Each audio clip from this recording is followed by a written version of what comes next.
Good morning. Welcome to this second in our event series at the Bipartisan Policy Center on Modernizing Congress. Today, we're going to talk about a lot of different ways to measure how Congress is doing, looking at staff diversity, looking at floor procedure and norms. We'll be looking at oversight, and finally, we'll be looking at what makes for effective lawmaking. We're joined today by really an all-star panel in this area. First, Dr. LaShonda Brenson, who's a senior fellow of diversity and inclusion at the Joint Center for Political and Economic Studies. Molly Reynolds, a senior fellow in governance studies at the Brookings Institution. Jamie Spitz, who's associate policy director for bipartisan governance at the Lugar Center. And Craig Bolden, who is co-director of the Center for Effective Lawmaking. Welcome, everybody. We're really glad to have you here. Dr. Brenson, why don't we start with you and the work that the Joint Center's been doing looking at staff diversity. That's a topic that's been getting a lot of attention from the House Select Committee on the Modernization of Congress. And certainly it's something I think the public should try to learn more about. If our members of Congress are supposed to be representative of their communities and their constituents, it also seems to make sense that their staff should be too. So what do we know about that? Sure. Thanks for having me. So hi, everyone. I'm Dr. LaShonda Brenson with the Joint Center.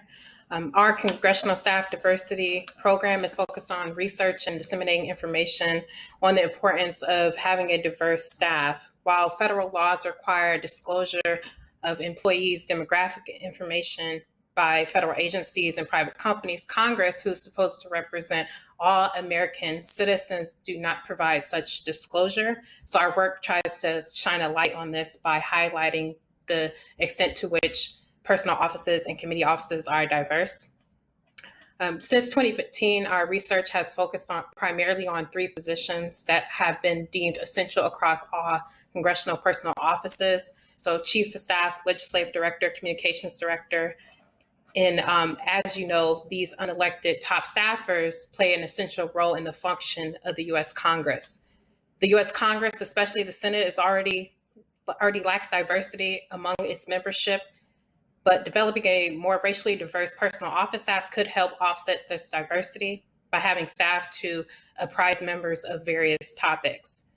Our 2020 report entitled Racial Diversity Among Top Staff in Senate Personal Offices found that people of color made up 40% of the US population, but only represented 11% of top staff positions in the Senate.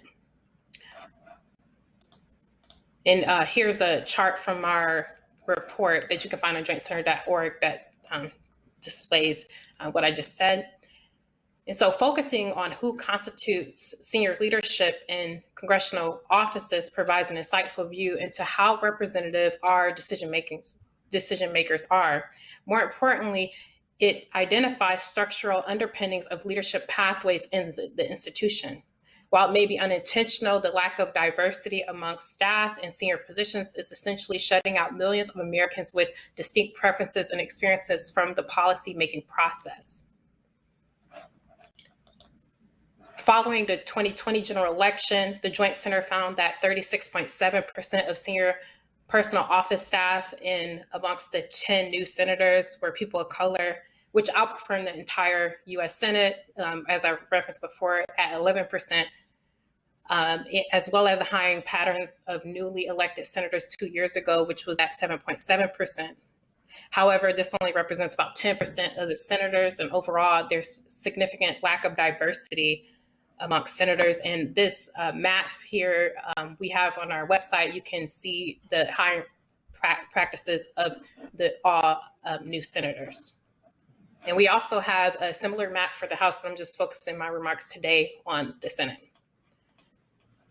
The lack of diversity amongst top congressional staff is not a partisan issue, but a challenge that the institution must face. We recently also launched an interactive report card that was exclusively featured in Politico that allows users to learn how U.S. full committee chairs and ranking members are faring when it comes to hiring diverse top staff on the Senate side. So for this analysis here, we looked at the diversity among staff directors, deputy staff directors, chief counsel, general counsel, and policy directors. And we found that out of 39 committee offices, almost 70% had no racial diversity among top staff. So that includes both Democratic and Republican offices. And so, as I mentioned, this is a significant issue that's an institution must address. Diversity among top staff in Senate full committees are critical because these committee staffers play an essential role in policymaking, in the managing of confirmation process of federal judges, U.S. attorneys, cabinet secretaries, ambassadors, and other significant executive branch and independent agency leadership. These top staff help to think through policies and appointments and how it would impact various communities, and they also manage committee staff. And we'll also follow up this tracker with a full report that looks at the diversity among these positions that I mentioned before. And I'd like to thank you for listening, and you can also find all of the research and information I mentioned on jointcenter.org. Thanks, LaShonda. And and as she said, in addition to information about Senate staff, they also have great reports and surveys on House staff. So really covering both chambers there. Mm-hmm. Next, we'll go to Molly Reynolds, who is going to talk to us about some of the changes in floor procedure that have gone on to accommodate lawmaking during the pandemic. Great. Thanks, Michael. And thanks for having me. I want to talk today, as Michael sort of referenced, about two elements of congressional operations during the COVID-19 pandemic. I want to talk about how COVID has affected sort of what Congress is doing. And also I want to talk about how Congress has innovated in response to COVID. So for two projects that we have at Brookings, one is our long-running project, Vital Statistics on Congress, which measures a wide range of demographic and workload indicators related to the U.S. Congress. And a second, which is our Oversight tracker, which looks at oversight by Congress of the executive branch. We collect comprehensive information on hearings in the House of Representatives. And so if you could put up my slides. Yes, so this first graph here is of House hearings by month for the 116th Congress. So going, for 2019 and 2020. And what I want you to kind of look at here is the overall height of those bars. And you can see that when we get to April of 2020, there's a huge drop off in the number of hearings that Congress is having. So this shows just how significantly COVID caused Congress to scale back its hearing operations. We have some evidence, however, on this the second graph, which is of letters sent by House committees, that committees may have actually been substituting these letters which request information from either executive branch agencies, from private sector actors, from a whole range of individuals and organizations, or they might also urge action. So they might urge an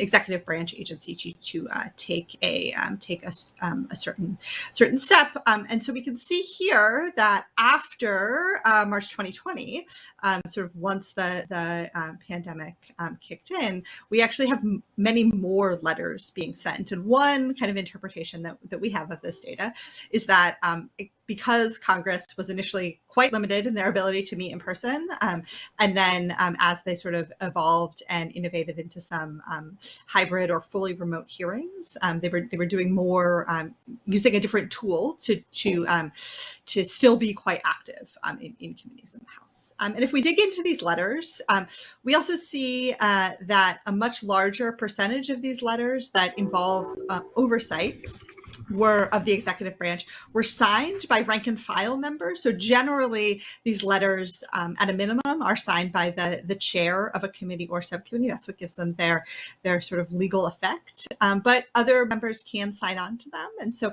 we actually see more rank and file House members and more senators. So we see more letters that are across the two chambers after the start of the pandemic. Prior in the 116th Congress, prior to the start of the pandemic, about 20% of oversight letters included a signature from a rank and file member and or a senator. And for the rest of the 116th Congress, it was about a third. So again, I think one of the things that we saw is that as members were limited in some of their usual ways that they engaged and behaved in the chamber, they sort of substituted other things that they could continue to do more safely. We also see that if we kind of dig into these hearings and letters, we see that COVID was not surprisingly a very major substantive focus of congressional activity. So in 2020, about 44% of all of the letters related to executive branch oversight were about COVID, and about a quarter of all the letters. So if we look at ones that are and aren't oversight, and for hearings, we see that about a third of the oversight hearings, again, focused on COVID. So this shouldn't surprise any of us, but one of the things that we can do with the data we collect is sort of give ourselves a gut check and say, are we seeing the things that we would expect to see?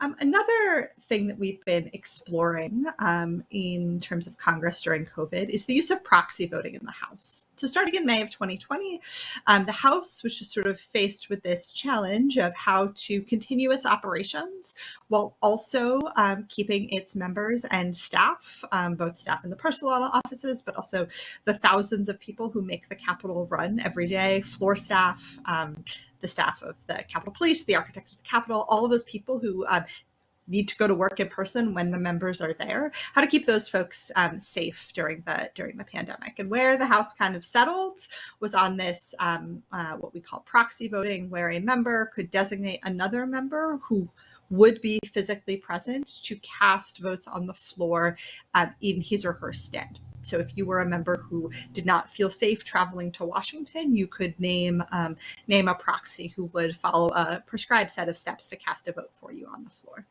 And so this graph that you see here tells us a little bit about sort of how much was proxy voting used in both the 116th, which is the light blue line, and the 117th Congresses so far.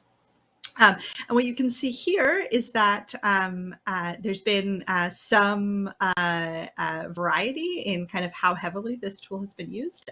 So as of May 11th of this year, so about 10 days ago, there were 51 active proxies in the House. So that's so some members are still using it even now. That's about the same number as just before the November 2020 elections. That's what the yellow line indicates on that figure.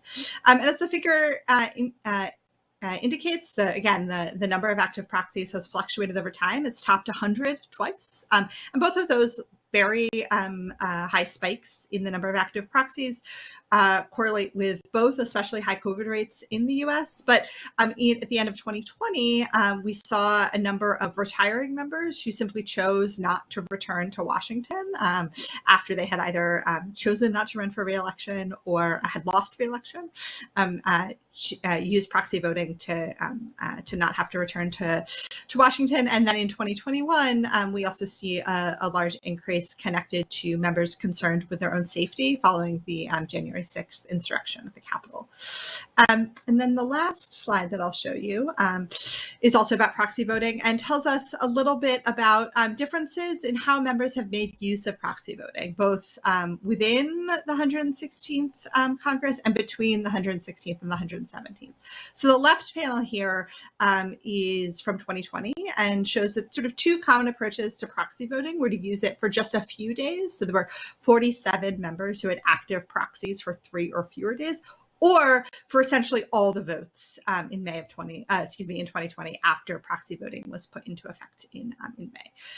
In 2021, however, the former approach has been much more common, as we see on the right side. So only 15 members have used proxy voting for 29 days or more in the 117th Congress, and most members who have used proxy voting in the current Congress have done so for 6 or fewer days. So part of why I put up this data is because I think that we are sort of at an inflection point where Congress is going to have to make some choices about how it retains or jettisons a number of the innovations that it's adopted during COVID. And I think that having kind of a clear and good faith discussion about some of those trade-offs is going to be really important. And so having this data that tells us, how has the House actually been using this innovation is important. Michael, I'll throw it back to you. Really interesting.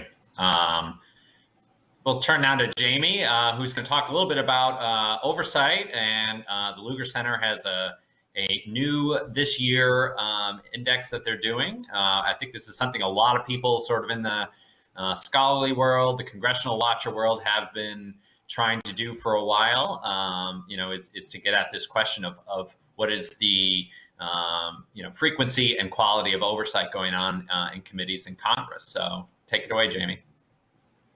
Yeah, thanks so much for that introduction, Michael. And as you said, I'm here representing the Lugar Center, which was founded in 2013 in large part to study bipartisan governance. And a lot of our research focuses on incentivizing policymakers, giving them metrics to understand, how often they're working across the aisle, and in this case, how well they're performing oversight. So at some point in this conversation, I'm sure I will talk a little bit about our bipartisan index, which I'm sure a lot of people here are a little bit more familiar with. But in this presentation, as you said, I do want to focus a little bit more on this new study on congressional oversight. So the COHI, as we call it, is, as you said, a study on congressional oversight trends. And unfortunately, my slides are not working, so I'll talk through it.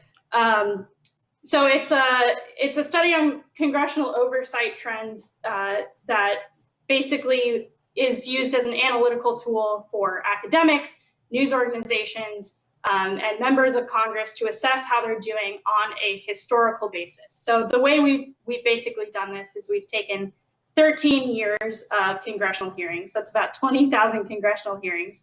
And we have categorized each of those based on their relationship to oversight. So, we've analyzed whether it's an investigative hearing, where they're studying some malfeasance in agency conduct or in the private sector, or whether the committee is analyzing some policy that needs to be changed. And through these categorizations, we're actually able to come up with grades based on those historical standards for each congressional committee. So we see a lot of value in this in a few different ways. First of all, we think that oversight is very important. It ensures that there are co-equal branches of government. It provides checks and balances. Lack of oversight reduces government efficiency and expands unchecked executive power, which I think is something that this community has been talking about a lot in the last few years, especially. But the problem is that no standards up to this point have actually been established to objectively measure how much oversight is conducted by each committee. And so committee chairs can kind of use anecdotal evidence to say that they're performing adequate oversight when they might not actually be. So our approach is to construct an objective standard for each committee's oversight performance. And like I said, we do this by categorizing all of these congressional hearings and understanding the oversight content of how much the committee is, or how much oversight each committee is performing, and how much oversight each committee is expected to perform based on these historical trends.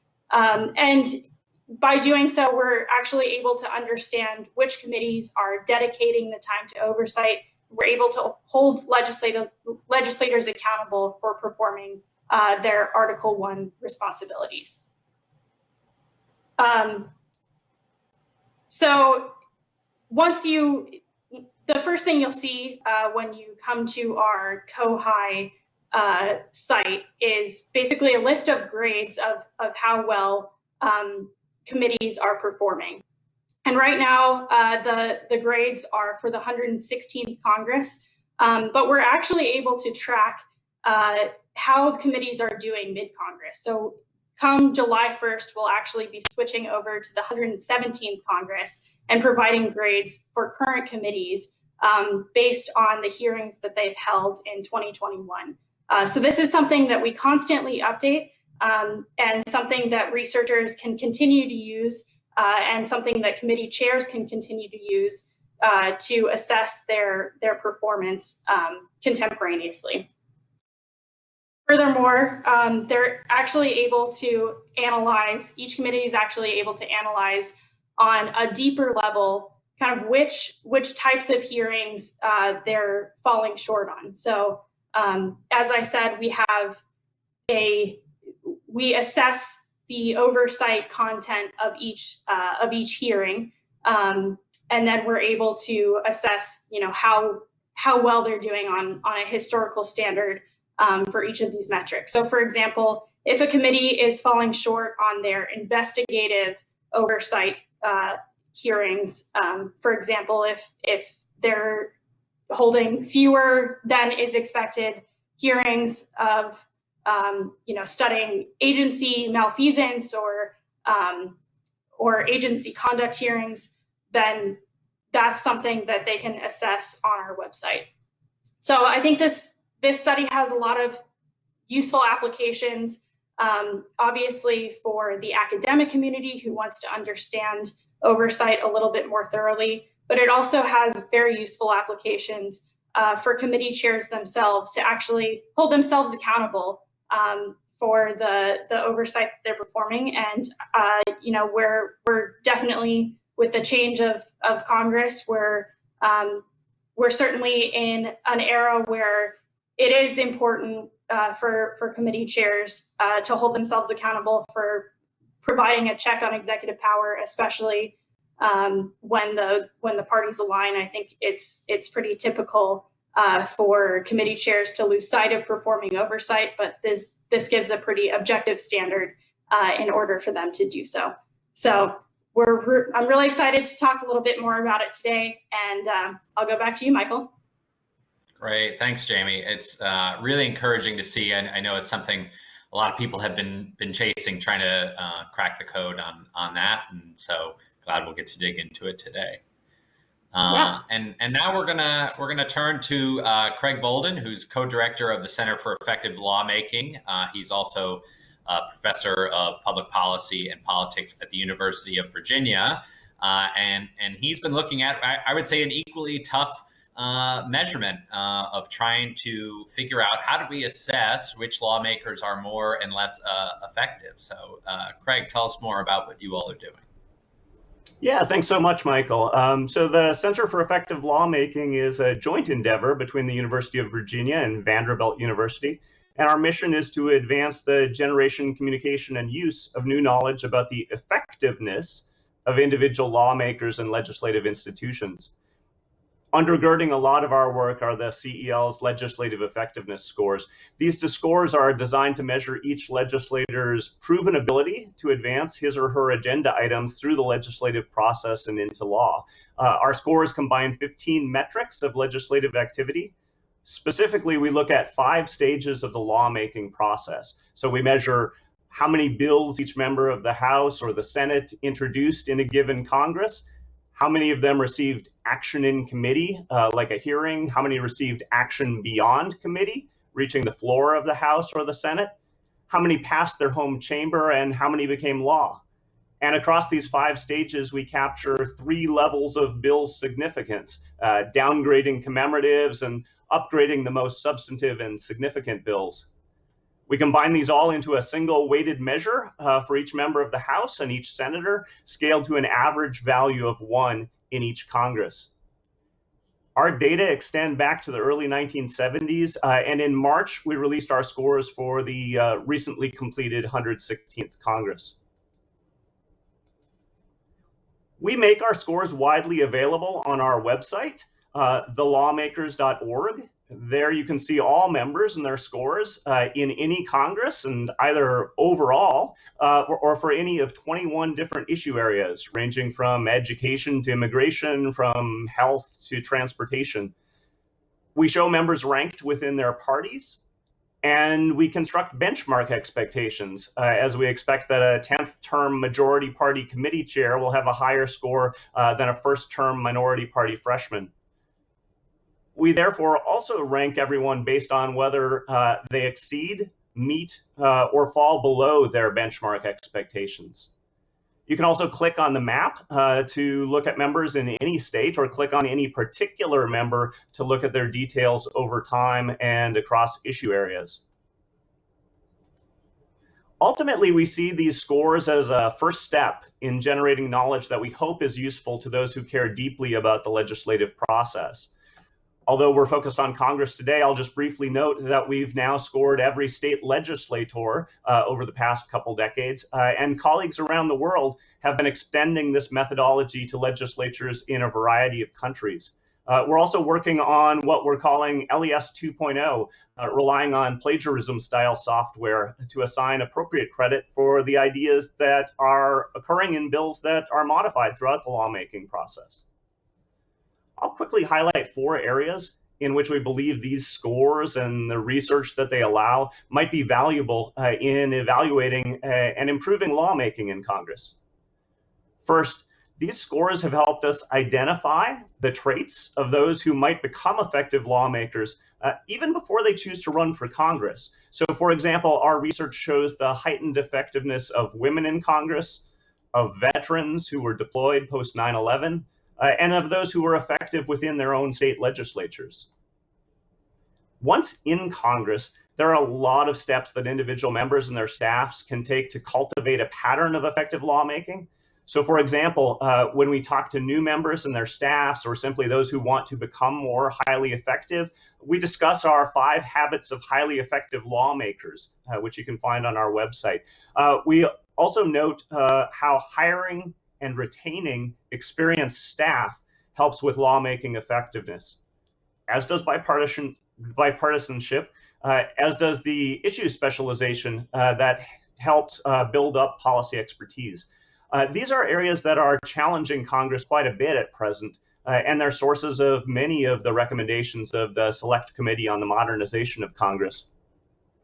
In terms of institutional reforms, our work exploring the effects of legislative institutions that vary across the states offers some insights for those who seek reforms within Congress. So specifically, we see how power over lawmaking outcomes shifts for states that grant more minority party rights, or for states with larger versus smaller legislatures, relevant because it's occasionally proposed to increase the size of the US House, for example. Our work also highlights some of the costs of term limits placed on committee chairs and subcommittee chairs in Congress. Finally, our research suggests conditions under which members of Congress are held accountable based on their effectiveness at lawmaking. So, for example, we find that those who are below expectations relative to their benchmarks are much more likely to face quality primary challengers and to lose their primary election battles than are those who are more effective. I'm happy to answer questions on any of these fronts, and thanks again, Michael. Great, thanks, Craig. And just really quickly now, I'm going to turn to our work at the Bipartisan Policy Center.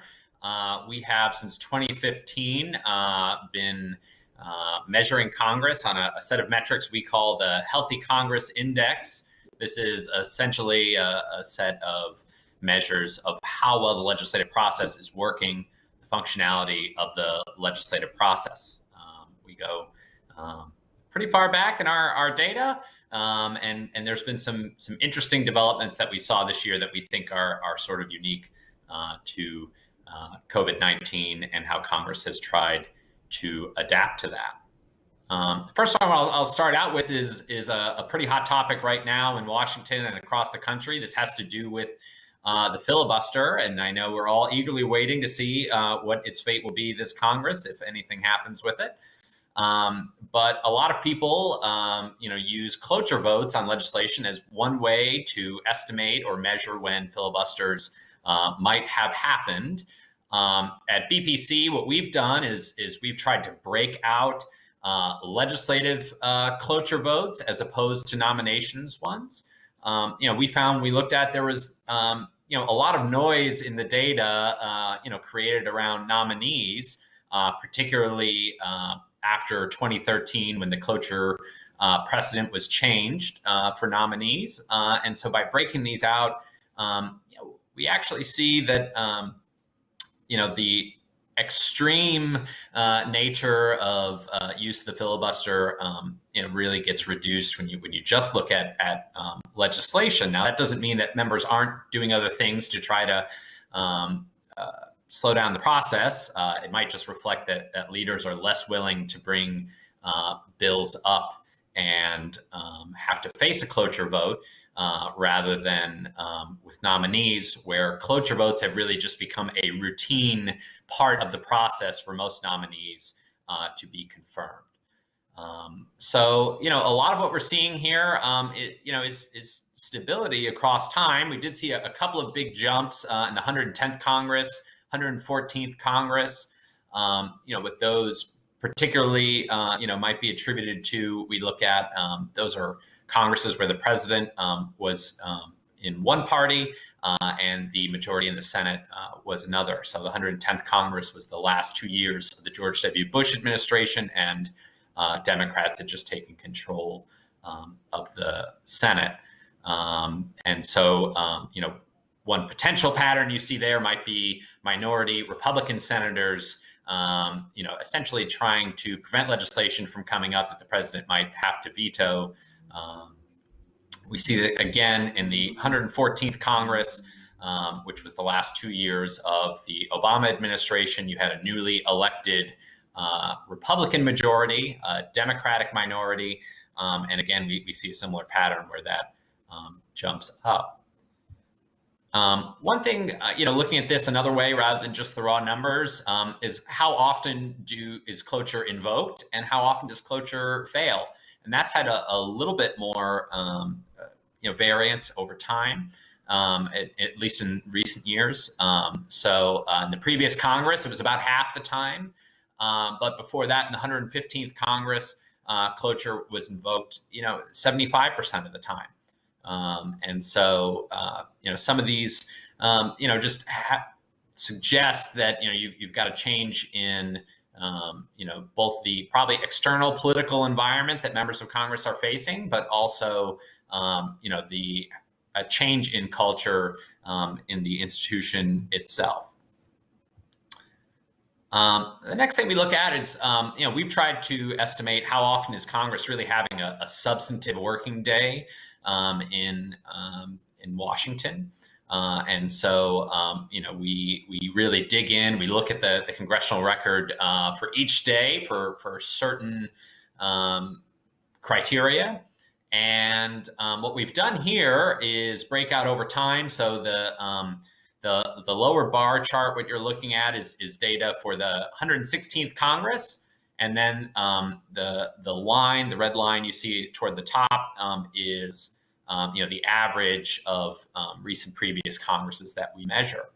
And so, what we see in the Senate, is that last Congress, the Senate basically underperformed for the most part its recent predecessors. But this allows us to kind of look at, you do have kind of a sudden drop off in Q2 around the COVID crisis, and Congress eventually, for the most part, figured out how to come back from that, and it ends up hitting about where it would in the third quarter.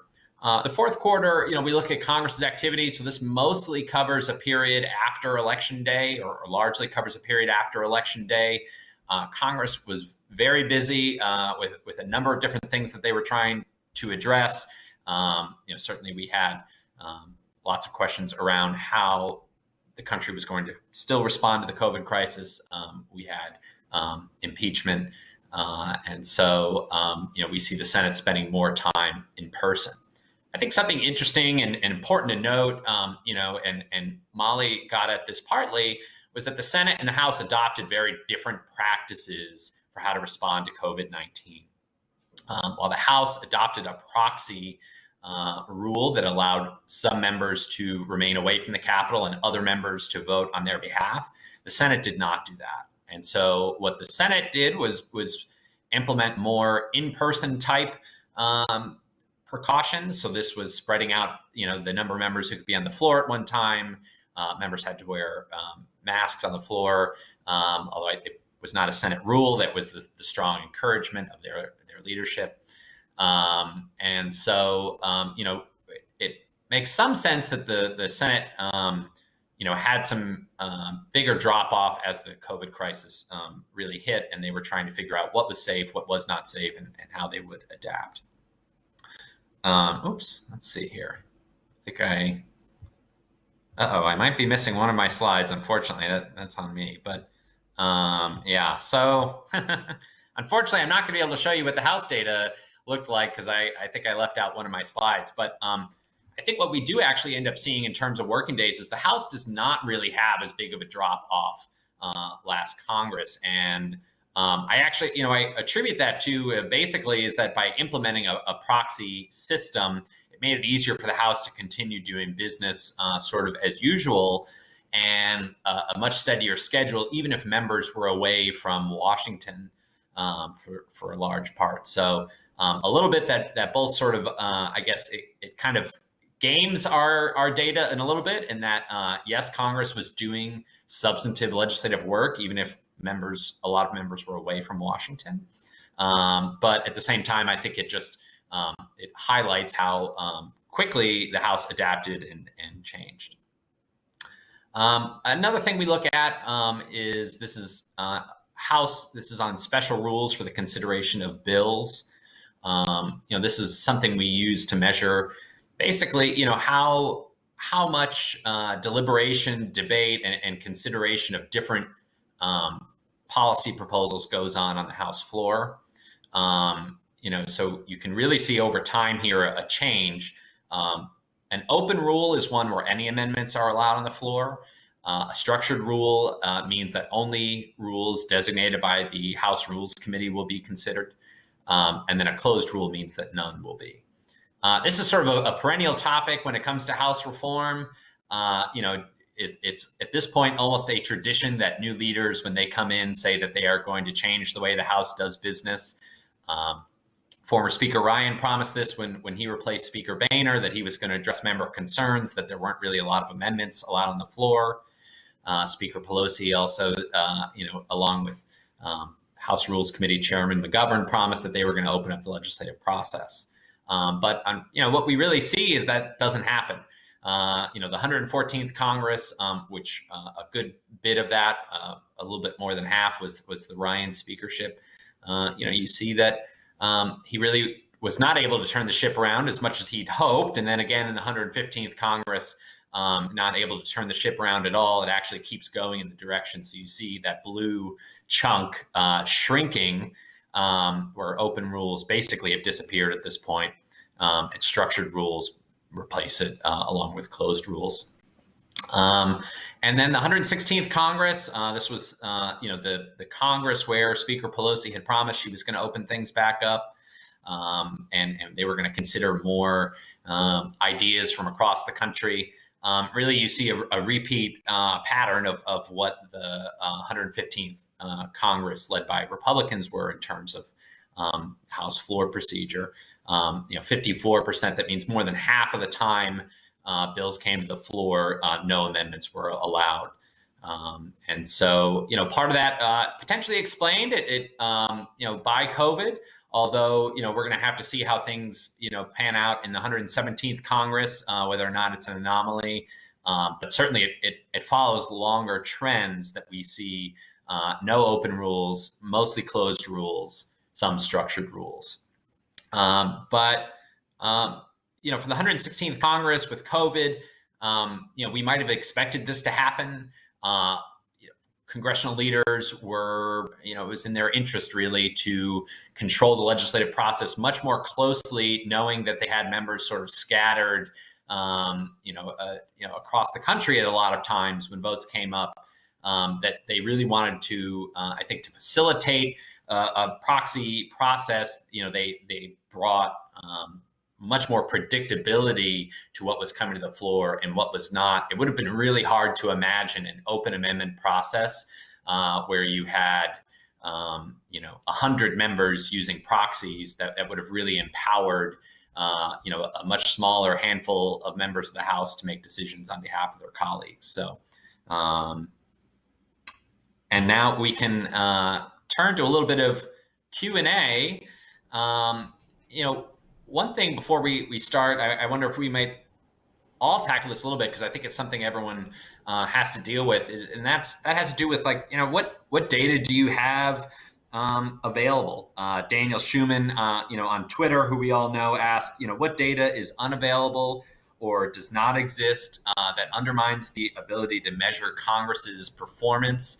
I know we've all run into these roadblocks where we think, gosh, if I just had this, or if this was easier to get at, we'd know a lot more. So,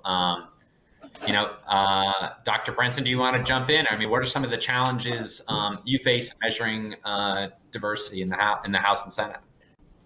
Sure. As I mentioned on the outset of my talking points, is that Congress requires disclosure of demographic data by private companies and federal agencies, but they themselves don't actually provide that information.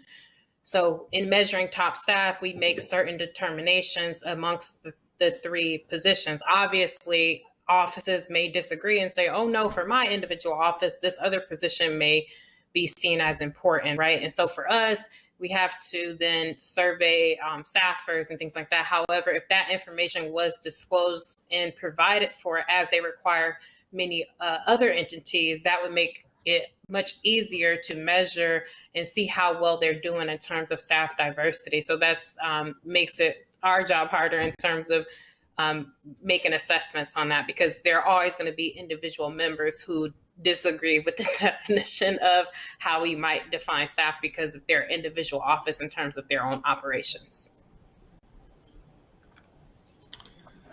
Molly, you're basically a whiz at this point of, with congressional data.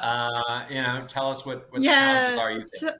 So I will just second what Dr. Brenson said and just emphasize that the problems aren't in counting and measuring things about Congress's own workforce extend beyond the really important questions that she and the team of the Joint Center are asking about staff diversity to all kinds of other questions about congressional staff and congressional capacity. So that is one place, and that where Congress would be well served to report more of its own data so that people don't have to go through all of the hoops and all of the sort of triangulations that those of us in the research world try to do to get an accurate picture of sort of the resources Congress gives to itself. The other thing that I'll say, and Dr. Bolden mentioned this a little bit in his remarks in terms of an innovation that his team is looking at with the effectiveness scores, is that in the contemporary Congress, so much legislating happens through omnibus legislative vehicles, both in the appropriations process, the National Defense Authorization Act, and really in other, the Endless Frontier Act, which is on the Senate floor as we speak, has taken on a little bit of an omnibus equality as well. And so because so much legislation gets packaged into big vehicles, it's harder and harder to get a handle on, from the legislative effectiveness team's perspective, whose bills are actually moving, because, member A might have had some language that got incorporated into an omnibus, and it's much harder to see that.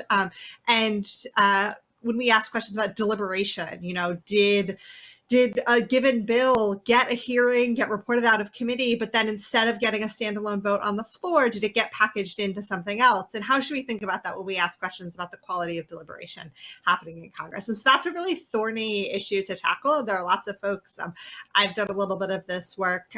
It sounds like the friends at the Center for Effective Lawmaking are doing this work. There are a number of other folks who are trying to figure out ways to tackle this and unwind this knot. But I think, again, as we think about like what does it mean for Congress to be effective and for Congress to get things done and for different members to be effective, that's another place where we're all going to have to try and keep figuring out ways to move the ball forward. Thanks, Molly. Jamie and then Craig. Yeah, I would say one of the reasons that we even chose to study congressional hearings as kind of a proxy for congressional oversight is this paucity of information that's actually available on these different levers of oversight that committees can actually use. I know Brookings obviously has a study on letters, but I think it is difficult to get information. Even in our study, we had to go to multiple sources of information. The GPO, the Library of Congress, takes sometimes years to publish hearings, and so it's difficult to gather that amount of information and to really understand what's going on when it's not publicly available. Craig, I imagine, with the really complex and refined, formula that you all have come up with, that runs into some data challenges. Right, and I think it would reflect on the past couple of comments. First, what's going on in committees, not just their oversight, which is tremendous work, but also during a markup, whose ideas are incorporated during committee amendment process, who has influence and how can we detect that? We're starting to tease a little bit out of that with the changing bill language, but the black box of committees is really something where I think all of us would benefit a lot more from seeing the work that's done there. Now, our scores have kind of highlighted the continued decline of policymaking in committee, more of the omnibus, more of party leadership stepping into that space. But committees are still very, very important to the lawmaking process and having a better sense of what's going on there and how it influences the laws under which we're operating across the U.S. That's just crucial moving forward. Yeah, part of the purpose of this series is we're really trying to inform what is sort of this season of reform that is going on in and around Congress. And so, just sort of based on, your research, I want to ask you some questions about what can Congress do to do better in these areas. Obviously, us having better data will help us measure them better, which is great. But what are some of the changes that Congress might make that might improve, diversity and inclusion, might improve the, environment for lawmaking and procedures on the floor, oversight? Why don't we start with you, Molly? Sure. So I will maybe talk a little bit about some of the thinking we've been doing about Congress as it emerges from COVID. So I talked a little bit about proxy voting, but there are other innovations that Congress explored during COVID, including either fully remote or hybrid hearings, both for member participation, but also I think even more importantly for witnesses. And one of the things that we hopefully in the next couple of months will start to have a little bit more data on is there's an effort in the House to track the demographic diversity of witnesses who appear before House committees. And so we will, as we get kind of a clearer picture of what some of that looks like, we'll be able to sort of ask questions like, do we think that if the House kept the option and the Senate kept the option going forward for some witnesses to appear remotely, will that allow them to hear from a broader range of voices from a different set of Americans than just folks who either are already in Washington or who can travel to Washington. And I think that's going to be a really important conversation for Congress to have as it comes out of the pandemic. And I would urge them to think about how important it is that they can hear from a broader set of Americans, and that having witnesses participate remotely might help them do that. And the same is true of, what, if any,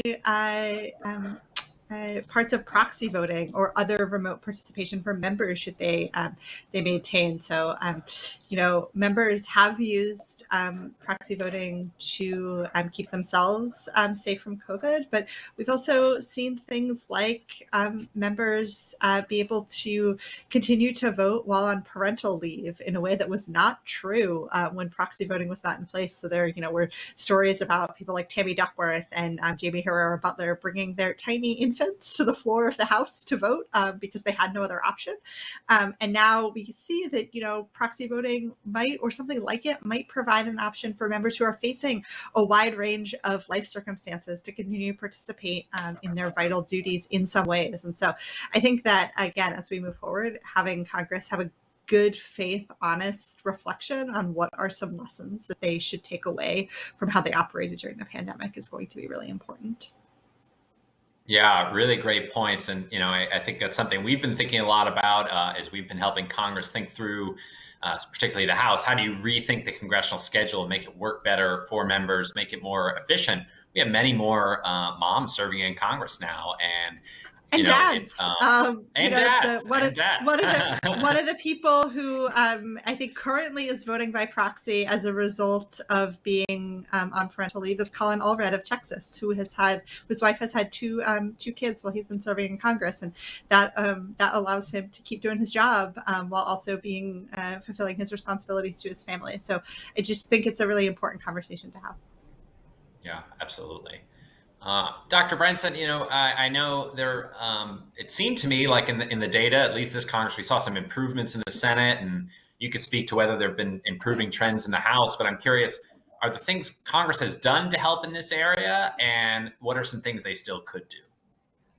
Yeah, so there's been improvements amongst the new members according to the trackers that we made relative to new members in the previous Congress in 116th, and then just overall patterns that we see in the House and the Senate. However, the new members make up a small proportion of overall members, so there's still significant work to be done. I think on the House side, what we've seen is the establishment of the Bipartisan Office of Diversity and Inclusion.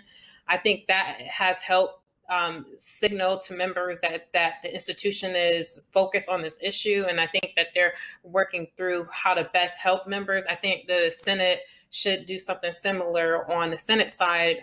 The Senate Dems have had an office for a long time, but the Senate Republicans, I know, are focused on the issue, but I think it would be an important signal to send as an institution to establish a bipartisan office as well on the Senate side. And that, I think, is just going to help members be more intentional in terms of how they think through the hiring process, because these members, these staff are just so overburdened with the work that it is to be done. And so sometimes they don't have the time to really think through strategically and intentionally through the process in terms of recruiting from other aspects, minority serving institutions and different things like that to attract a more diverse talent pool. Absolutely. And makes me think of, I having worked in the Senate, you've got 50 offices plus all the committees, and this isn't a coordinated effort in terms of, when hiring decisions are made. And so more institutional data might actually help offices make more informed decisions about what their colleagues are doing and how you can improve in that way. And, I know we at BPC have endorsed and support the idea that the Senate should follow the House's lead and establish that kind of office. So we're really hoping that they do that. Jamie, any thoughts on oversight? And, I know a lot of folks have done research on this, and there are a lot of suggestions out there about committees need more resources, more staff, more experienced staff. What are some things that you would do to get Congress to improve in oversight? Yeah, well, as far as improving congressional oversight, I think there's generally this culture of not performing robust oversight on your own party. That's definitely something that we saw in the 116th Congress. There was a very clear split between the House and the Senate, where House committees that were controlled by Democrats got 9 of them received A's, and a few of them had performed, outperformed any oversight activity in committee history. And in the Senate, it was the opposite. 7 committees actually received F's for the oversight that they were performing. Obviously, these committees were controlled by Republicans, refusing to perform robust oversight on the Trump administration. And so I think it's important to view congressional oversight, and I think it's important for committee chairs to view congressional oversight not as a partisan issue, but as an avenue towards making government more effective. I think this is something where we are kind of at a prime time for these Democratic committees, especially in the House, that performed really well in the 116th Congress, to continue performing adequate, robust oversight. There are a lot of issues that need to be studied by these committees, and I think it's very possible for these committee chairs to take the example of Senator Levin, of Senator Lugar, of past historical committee chairs who did perform very robust oversight on their own parties. So I think if we can kind of change the culture around that, that would be the most important thing. Great.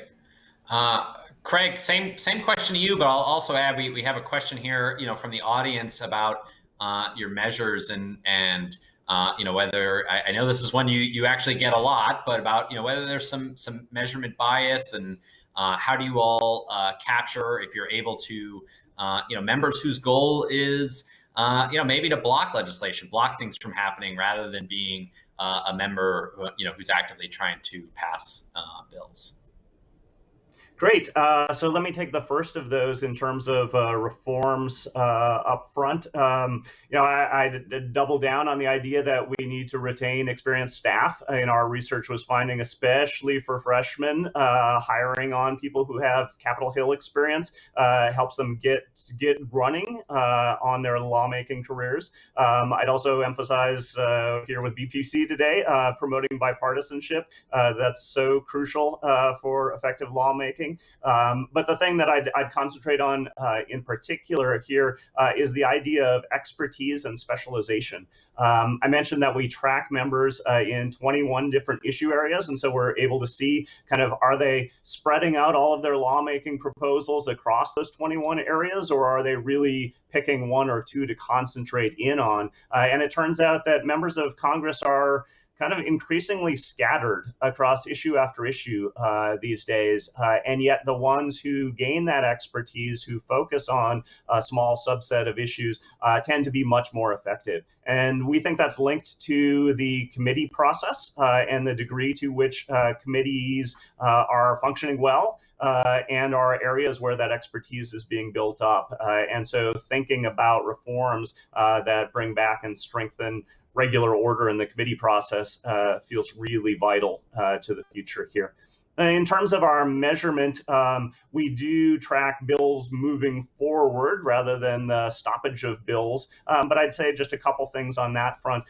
One is we see that those who dislike the movement of bills through Congress actively introduce new bills to stop that. So I'm looking at the number of bills there were to end Obamacare, for example.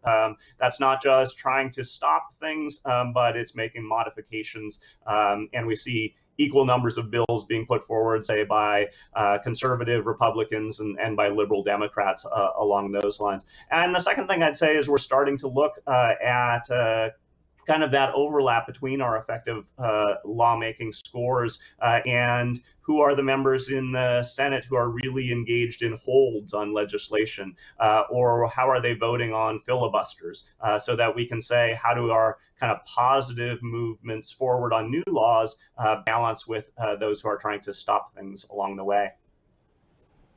Great. We're in sort of the last minute here, and I just want to thank our panelists.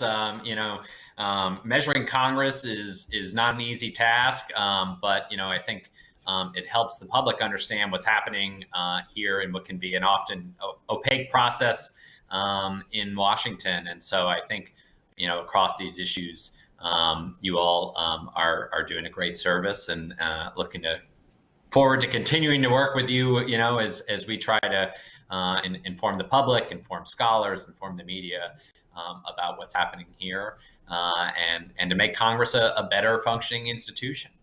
And to that end, I invite you all, please, to join us next week on Thursday, May 27th. We will have the third and final installment of this. We'll be talking with contributors to the book Congress Overwhelmed, and we'll be looking at ways that congressional capacity, and Molly and Craig, who are on here, are both contributors to that as well. But looking at ways, that Congress has really fallen behind in its own capacity, and how that might be preventing it from being a high-performing institution. So with that, thanks for joining us.